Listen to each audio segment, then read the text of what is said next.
એવું કે મહેસાણા લોકસભાની ચૂંટણી લઈ હાલમાં જે મતગણતરી સેન્ટર હોય છે ત્યાં લોકોનો જે ઉત્સાહ હોય છે જોવા મળી રહ્યો છે। હાલમાં ભાજપ અને કોંગ્રેસના જે ઉમેદવાર હોય છે તે મત સેન્ટર ખાતે પહોંચી ચૂક્યા છે। તમે જોઈ શકો છો ધીરે ધીરે જે પ્રવેશ હોય છે તે પ્રવેશ જે કાર્યકર્તાઓ હોય છે લઈ રહ્યા છે। તો બીજી બાજુ જે લોકો છે હજી પણ આવી રહ્યા છે। ત્યારે આપણા સાથે જે કોંગ્રેસના ઉમેદવારો હોય છે તે પણ તેમના સાથે પણ વાતચીત કરવાનો ચોક્કસથી પ્રયત્ન કરીશું કે હાલમાં તેમને શું લાગી રહ્યું છે, કેવો ઉત્સાહ છે। ચોક્કસથી આપણે જે કોંગ્રેસના ઉમેદવાર છે રામજીભાઈ શું કહેશો? આજે મતગણતરી ટૂંક સમયમાં શરૂ થશે, કેટલો ઉત્સાહ છે, કેટલો વિશ્વાસ? આ વખતે મહેસાણા તમામ મતદારો મહેસાણા જનતાને એક મૂડ બનાવી દીધું છે અને રામજી ઠાકોરે ખૂબ મોટા આશીર્વાદ આપ્યા છે। જનતા મહેસાણા જનતા પરિવર્તન માગી રહી છે। છેલ્લા 20 વર્ષથી ભારતીય જનતા પાર્ટીના શાસનથી પ્રજા તાહીમામ થઈ ગઈ છે।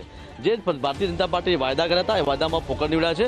એટલે આ વખતે જનતાએ વિકાસની રાજનીતિ, જે વિકાસ થવાનો થયો નથી, ખરેખરમાં તો મહેસાણા એક ખાસ વાત કરીએ તો તમને હું બતાવવા જઈ રહ્યો છું કે જે ભરૂચ જે લોકસભા સીટ છે એ હાલ ગુજરાતમાં એક હોટ સીટ તરીકે ગણવામાં આવે છે, કારણ કે જ્યાં આપ અને જે ભાજપ છે એ સામસામે ટકરાવ છે।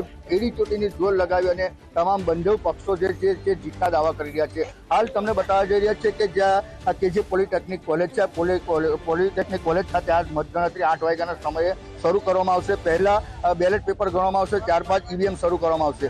હાલ તો જે વાત કરીએ તો જે ભરૂચ જે લોકસભા છે, જે 7 વિધાનસભામાં સૌથી હોટ ફેવરેટ જે છે એ ડેડિયાપાડા વિધાનસભા છે અને જે ઝઘડિયા વિધાનસભા છે, જે આદિવાસી પ્રભુત્વ દ્વારા છે। આ આદિવાસી પ્રભુત્વ ધરાવતી આ જે બેઠક છે, જ્યાં આદિવાસી વર્સિસ આદિવાસીનો જે જંગ જામ્યો છે।